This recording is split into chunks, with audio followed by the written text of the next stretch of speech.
Buongiorno, sono Enzo Bergamin della Fondazione Villa Emo. Ho chiesto ospitalità anche con la possibilità di proiettare delle diapositive per approfittare di questa occasione, perché ho sotto mano e voglio farvi partecipi di cosa significa passare da discorsi che potrebbero essere teorici, accademici forse, dentro al teatro accademico, alla realtà. Quelle stesse istituzioni denunciate poco fa come totalmente assenti nel tradurre in pratica tutti i buoni principi di cui è tempestato il piano territoriale regionale, quelle stesse istituzioni hanno sul tavolo, in fase di approvazione, quello che adesso vi descrivo. Allora, quello che voi vedete attualmente indicato è il compendio di Villa Emo, villa cinquecentesca del Palladio. Questa è la via Postumia, 148 a.C.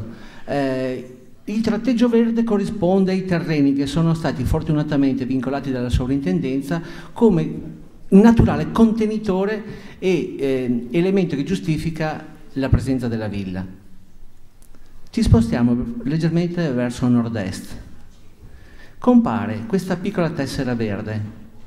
Questo è quanto rimane di un compendio che per certi versi è analogo a Villa Emo. Si tratta di quello che era l'insediamento dei Pola. I Pola erano una famiglia trevigiana che è riuscita ad acquisire centinaia di ettari di terreno, di ottimo terreno evidentemente, intorno alla zona a nord di Vedelago, località Barcon. Pensate che questa famiglia ad un certo momento era diventata talmente potente che ha deciso di spostare il mercato delle granaglie da Treviso a Barcon e per alcuni anni il mercato lì si svolgeva, non a caso. Sfortunatamente intorno agli anni 60 del XIX secolo la villa che c'era è stata demolita, rimane soltanto una gigantesca barchessa che penso quasi tutti conoscono. Attualmente è usata come birreria, perciò i ragazzi, gli studenti che ci sono qui dentro sicuramente la conoscono meglio di noi. La strada gira intorno a una cinta muraria che contiene il cosiddetto brolo. Quello indicato con questo colore violetto, spero di aver indovinato il termine, è l'abitato di Barcon, praticamente la parte urbanizzata. Tutto quello che vedete segnato in rosso costituisce una proposta che due imprenditori hanno sottoposto agli enti regionale, provinciale e comunale, finalizzata a quella che chiamano riqualificazione. Allora, pensate che la cementificazione nel gergo dei proponenti è diventata riqualificazione. Per fare cosa? Per inciso, questa è una piccola cava. Ce ne sono anche a nord, non si vedono, però tra le altre cose vi dico che Vedelago è il comune d'Italia che in proporzione ha i maggiori buchi, la maggiore estensione di cave. Già da anni è superato il limite fissato dalla Regione Veneto come attività di cava. Si continua a scavare nelle cave già autorizzate. Però poi non ce ne sono altre in previsione. Anche nel 2004, quando è nata Fondazione Villa Emo, è nata per difendere il territorio a conclusione di una lunga battaglia che è riuscita a fare in modo che questo terreno non finisse nelle mani dei cavatori. Non si sa se peggio la brace della pentola, perché comunque questo terreno è finito in mano allo stesso imprenditore agricolo che adesso propone di fare nella parte rossa quello che adesso vi mostro. Ultimo preambolo. In nero vedete il tracciato della futura pedemontana veneta. Con il bordo rosso, se riuscite a individuarlo, è la stessa perimetrazione che prima era tratteggiata in rosso. Bene, in questo contenitore, in questo terreno, circa 90 ettari. 90 ettari sono poco meno di 1 chilometro per 1 chilometro quadrato. Arrotondiamo a 1 chilometro quadrato. Bene, Vedelago, che è il comune più vasto della provincia di Treviso, misura poco più di 60 chilometri quadrati, mi pare. 61,6. Bene, un sessantesimo, è in gioco un sessantesimo della superficie del comune. Per fare cosa? Lo vediamo qua sotto. No, questa è bruttina, vi faccio vedere la prossima. Ecco qua, la meraviglia. Magari rimpiccioliamo un po'. Allora, di che cosa si tratta? Beh, questo è il percorso della Pedemontana.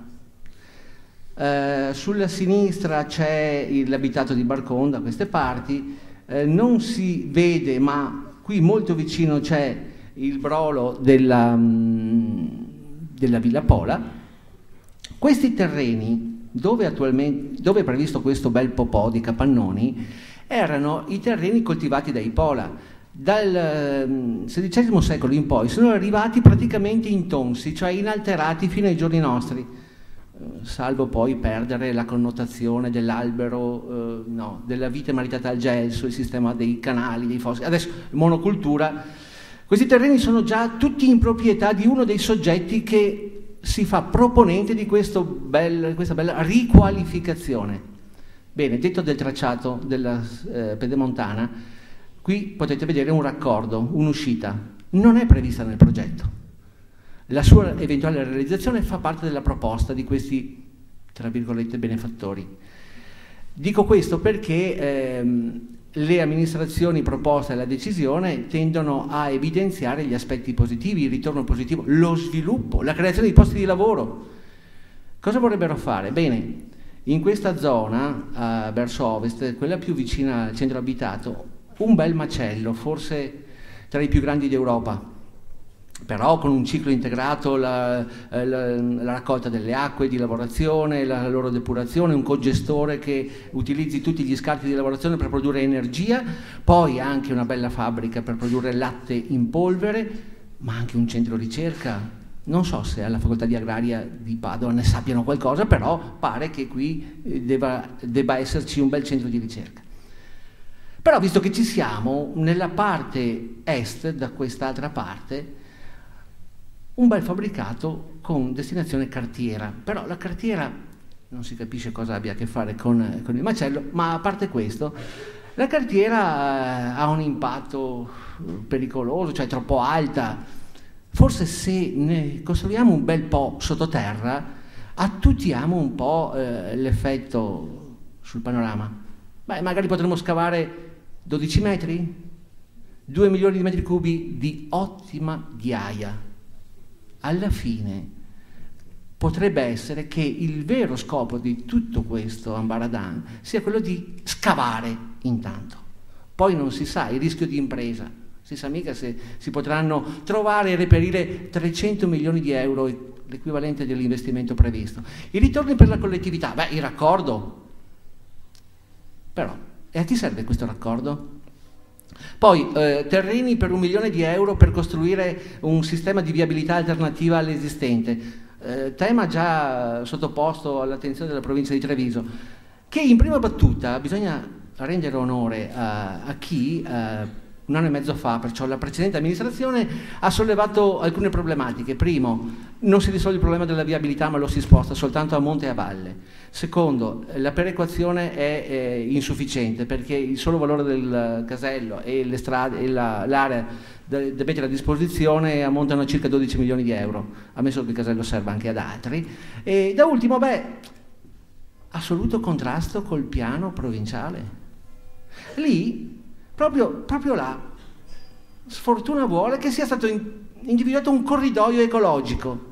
Nel corso di un'intervista ho avuto modo di dire, voglio vedere questi promotori se approvano il progetto, che notificano a tutta la fauna del luogo, guardate, non potete più passare di là, dovete fare il giro da un'altra parte. Chiudo dicendovi che, io direi, sono ottimista, fortunatamente questo nostro SOS, questo nostro appello ha raccolto l'adesione e l'interesse della Presidenza della Repubblica. Lunedì scorso, assieme al dottor Nicola Di Santo, che è presidente di Fondazione Villa Emo, assieme all'architetto Andrea Menegotto, che è stato incaricato di fare uno studio sugli effetti urbanistici di questo intervento, approfitto per dire che c'è stato anche un altro è in arrivo anche uno studio sui riflessi socio-economici di questo intervento da parte del professor Feltrin. Bene, la Presidenza della Repubblica, per mano diciamo, di Louis Godard, il suo consigliere di settore, ci ha garantito il suo costante interessamento, un'opera di moral suasion. Ovviamente non posso intervenire a livello legislativo, ma tengono la situazione sotto controllo e nel momento opportuno si faranno sentire. Il Presidente della provincia ha già accusato il colpo in qualche maniera, perché ha seguito sulla stampa in questi giorni il suo comunicato. Noi siamo ovviamente come Fondazione Villa Emo e, cito, mi ero dimenticato e mi scuso, il Comitato Civico Barcon Viva, ovviamente i cittadini che per primi si sono allarmati di fronte a questo tipo di progetto, che per primi hanno cercato di coinvolgere le istituzioni a loro vicine, individuando in Fondazione Villa Emo e nella Banca di Credito Cooperativo Trevigiano, che è la proprietaria di Villa Emo, l'alleato ideale per portare avanti questa battaglia, perché alla fine ci troviamo a fare la guerra con chi la fa di professione, mentre chi si dedica a contrastare questo progetto ruba tempo al proprio lavoro, alla propria famiglia e deve riuscire a contrastare chi invece lavora a tempo pieno pro.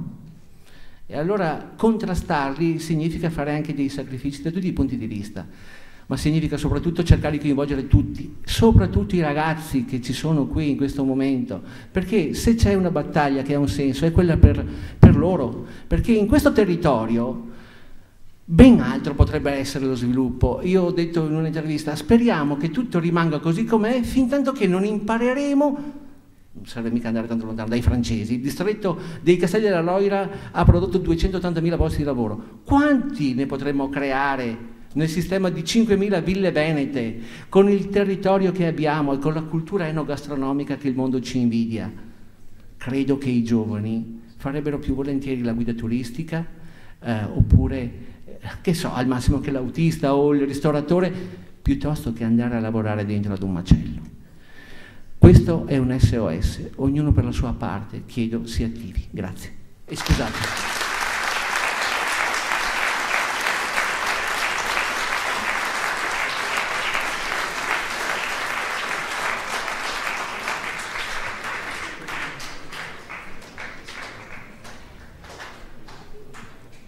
Penso necessario fare questo brevissimo intervento da parte mia.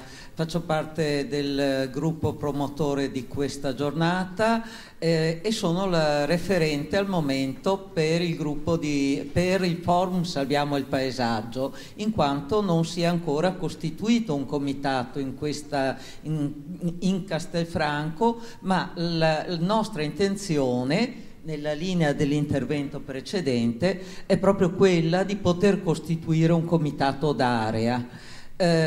Ovviamente adesso una rete di rapporti si sono stabiliti, noi ritorneremo in campo soprattutto nei rapporti con l'amministrazione comunale e anche sulle piazze con i gazebo, come li abbiamo fatti da prima di Natale alla settimana scorsa, per due motivi. Uno, perché a febbraio, comunico, partirà il censimento con le schede proposte dal forum, il censimento degli immobili sfitti, e successivamente ci sarà la raccolta firme, perché la legge di iniziativa popolare, che supporta anche, in realtà supporta i comuni in questo procedere per non consumare territorio, avrà bisogno di essere presentata con le firme raccolte, quindi anche lì andremo a banchetti e allora vedremo di poter fare il passaparola e costituire un comitato d'area. Penso che basti questo, grazie a tutti.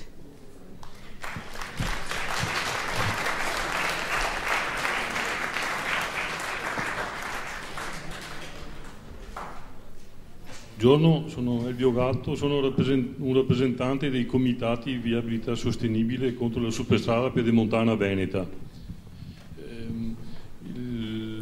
L'architetto Bergamin ha introdotto un tema in cui ci inseriamo anche noi come comitati contro la superstrada.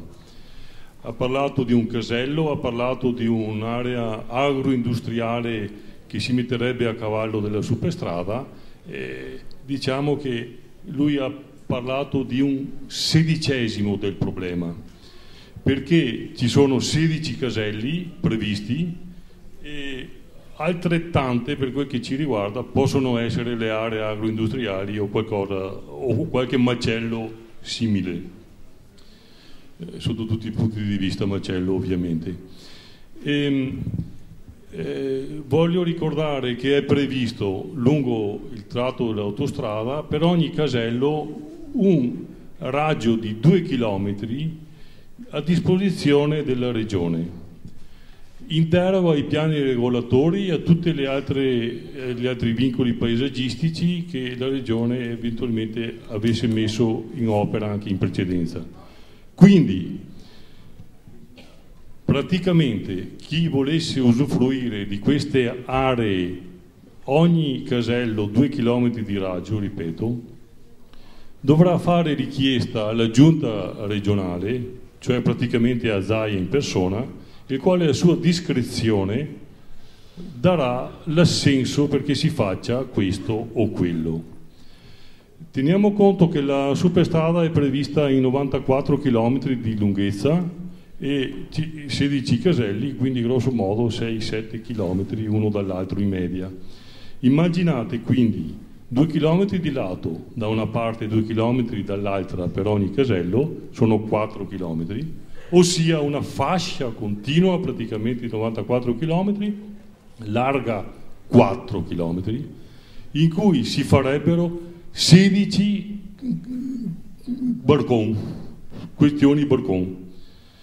Mi chiedo se è possibile che dei cittadini, non degli ambientalisti, non dei comitati pro o contro questo, ma se dei cittadini veneti che abbiano un minimo di orgoglio, un minimo di dignità, possano accettare una roba del genere. Ma non è finita. L'autostrada pedemontana veneta è una cosa, ma ci sono in cantiere ben altre anche opere. C'è la Veneto City, la Tessera City, la Rottocar, la Treviso Mare, la Romea Commerciale, tutte, una 14, 20, non mi ricordo più quante, a me basta, la pedemontana mi basta, va bene. Tutte queste opere sono spesso in project financing o in falso project financing come nella pedemontana, perché l'ente pubblico ci mette del suo e non controlla a fin fine che cosa viene fatto col suo, va bene. E con tutte queste opere per fare cosa? Per rilanciare l'economia forse?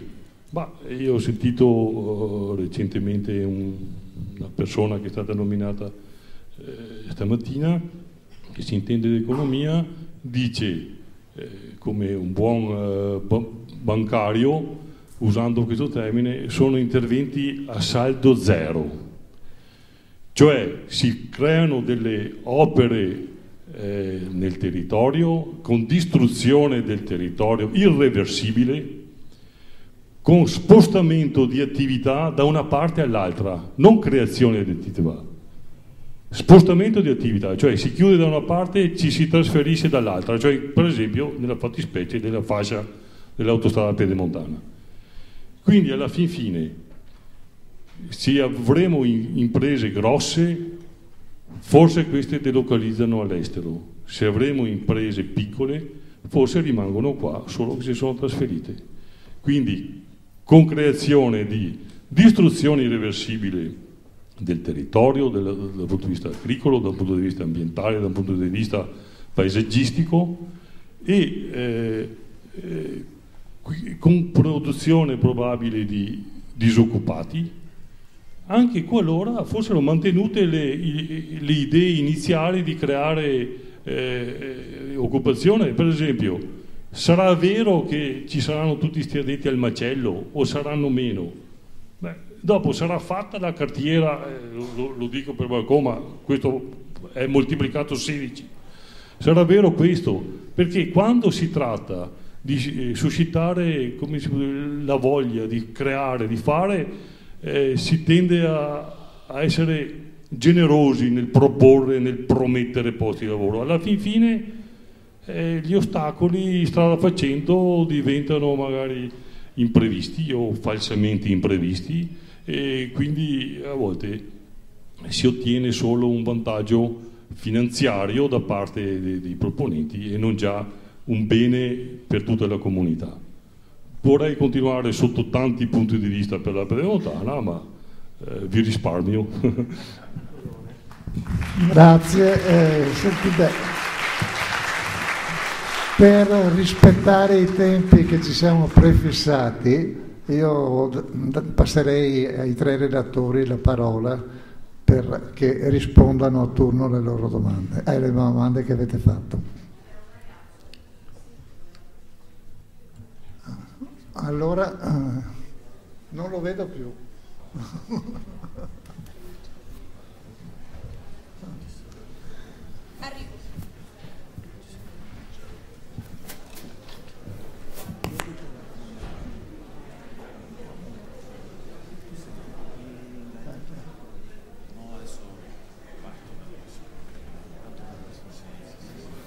Buongiorno, sono uno studente dell'Istituto per Geometri Martini qui di Castelfranco.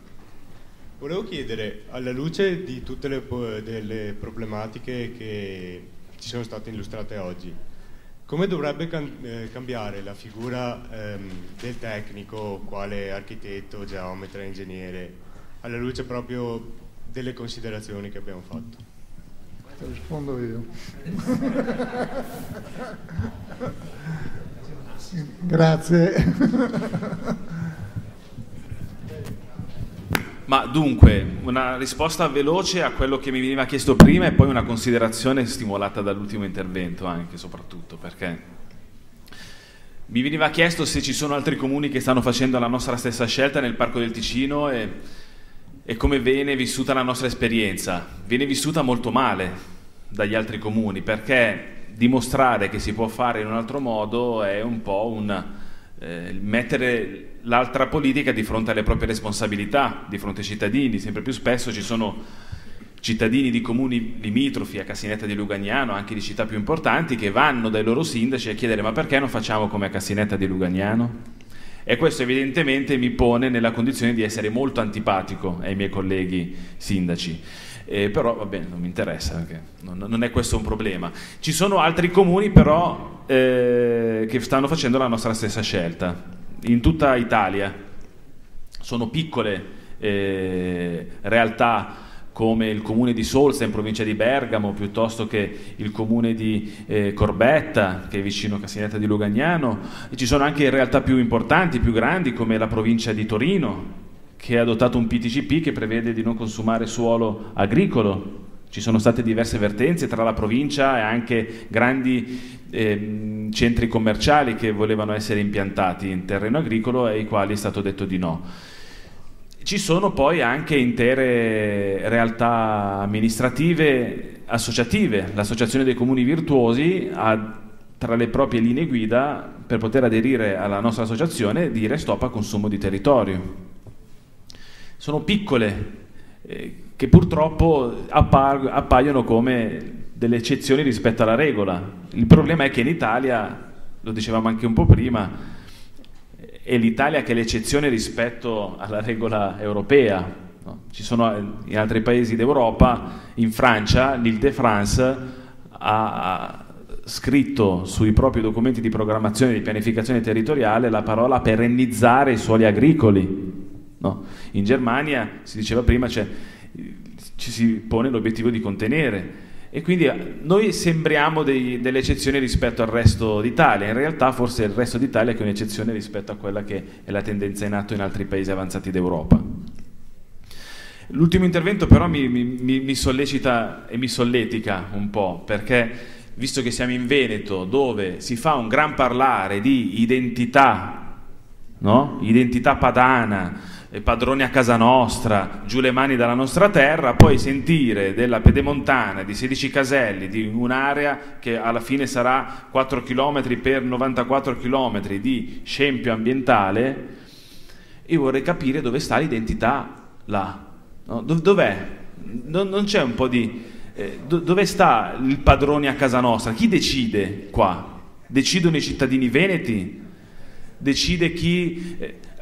e soprattutto, ritornando invece ad un discorso proprio identitario, io sono nato in Lombardia, a Milano, ma le mie origini sono lucane e la mia identità è definita rispetto alla differenza rispetto ad altre zone.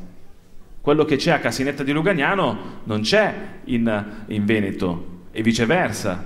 L'identità si definisce rispetto a quello che c'è che non è uguale. Nel momento in cui siamo tutti uguali, viviamo tutti attorno allo stesso casello autostradale, altro che identità padana, chiamiamoci identità autostradale, no? Il partito per l'identità autostradale, potrebbe essere uno slogan, no? Allora sarebbe ora che i cittadini, che magari poi vengono colpiti alla pancia da messaggi talvolta anche violenti, no? Del padrone a casa nostra, si pongano la domanda: ma lavora ai veneti e cose di questo genere, si pongano poi la seconda domanda: ok, padrone a casa nostra come? Facendo questo, lo scempio di Villa Emo? Adesso voglio andare a visitare Villa Emo, ma prima che venga deturpata, no? Adesso magari allungo di un paio d'ore la mia permanenza e vado a fare un giro a vederla, ma ci stanno rubando l'identità. Ville palladiane con capannoni a destra e centri commerciali a sinistra, altro che Castelli della Loira. Facciamoci invadere dai francesi.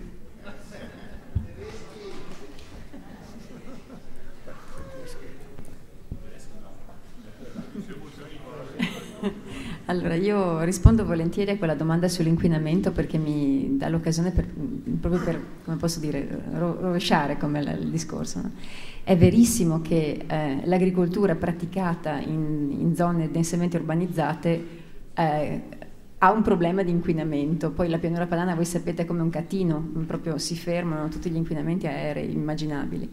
È anche vero però che se noi cominciamo a ragionare sul fatto che lo spazio agrario produce il cibo che mangiamo, magari questo può far crescere una consapevolezza e una coscienza rispetto all'inquinamento che ci potrebbe far cambiare certe abitudini. Se quel mais non va mangiato dalle bestie che poi esportiamo nel resto del mondo, ma invece quella terra produce qualcosa che mangiamo noi, forse saremo anche più attenti a come trattiamo questo territorio dal punto di vista dell'inquinamento aereo. Quindi io credo che al contrario il fatto di produrre vicini e di vedere dove si produce sia un modo per, non so, a me, adesso so che sono provocatoria, però a me la dispersione iniziativa mi fa questa impressione qui, mi fa l'impressione di una serie di cittadini che sono dispersi sul territorio e che costituiscono una rete di controllo, una rete di verifica, sono vicini ai luoghi dove queste cose succedono.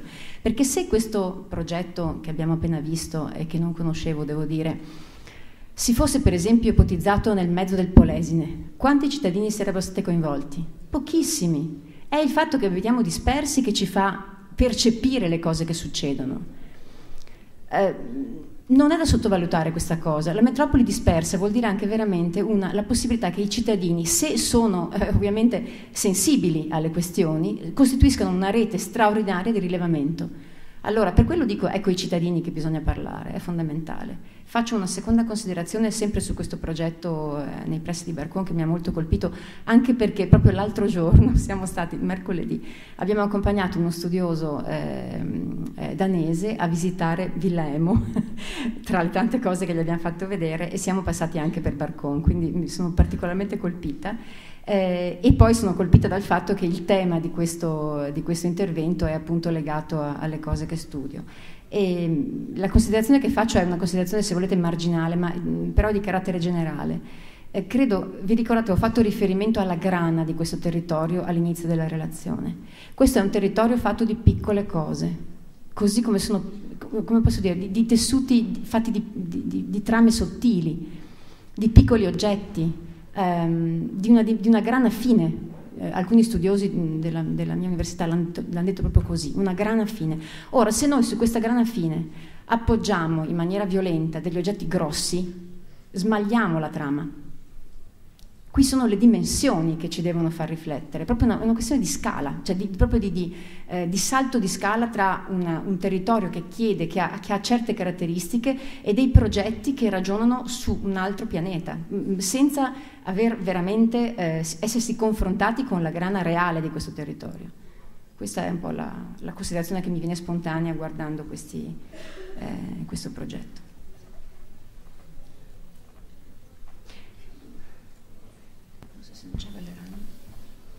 Il professor Valerani è andato via perché aveva un altro impegno. Penso di dover rispondere io all'ultimissima domanda piovuta dall'alto. Io credo che intanto le scuole debbano produrre dei tecnici adatti alla società.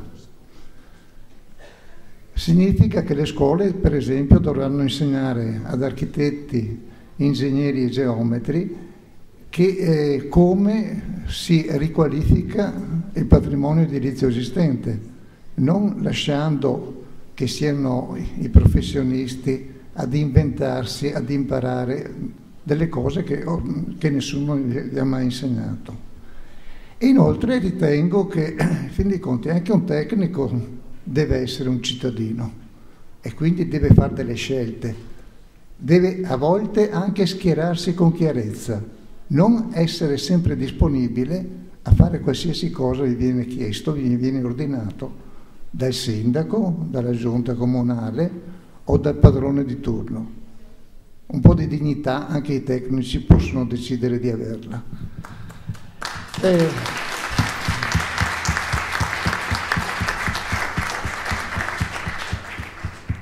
Un altro problema che salta fuori, che è quello che ci preoccupa, che continua a preoccuparci. Buona parte di quei 70 km quadrati, la parte della pianura secca, si chiama secca perché sotto c'è la ghiaia. E il problema della ghiaia è un problema che proprio si impasta col terreno agricolo, al punto tale che si dice che le cave vengono coltivate. E che significa? La coltivazione delle cave significa che viene presa la ghiaia e portata dalle altre parti. Ora, nei 70 km quadrati, no, in quel quadrato di 70 km per 70, 50 km quadrati sono già stati scavati. La giunta regionale nei vari momenti ha autorizzato soltanto nella provincia di Treviso l'escavazione per altri 90 milioni di metri cubi di ghiaia. Ecco, questo significa che il nostro territorio viene butterato. Io chiamo l'escavazione, le chiamo la lebbra, perché questi segni dello scavo continueranno per sempre. E questo è un problema che dovrebbe essere risolto anche con lo strumento del piano territoriale regionale di coordinamento e del piano provinciale. Non si può più continuare come ha fatto ultimamente il Comune di Paese, che ha improvvisamente detto, Paese comune che è il più comune che ha maggior quantità di buchi della provincia di Treviso. La giunta comunale, con il nuovo sindaco, ha deciso che le cave esistenti sono da considerarsi territorio agricolo e quindi si può variare la quantità di metri cubi, di metri quadrati da rubare ancora all'agricoltura. Io vi ringrazio tutti quanti per essere stati con noi, per l'attenzione con cui ci hanno seguito i ragazzi delle scuole, e sarà un rivederci per approfondire e continuare queste nostre battaglie. Grazie.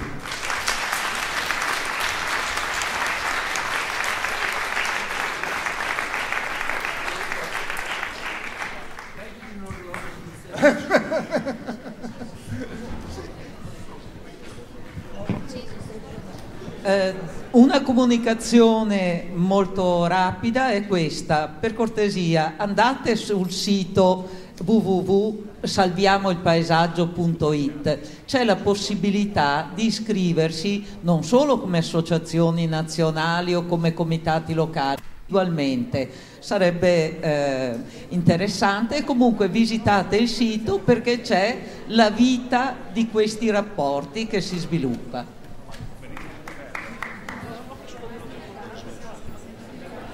Buongiorno, sì, lei è...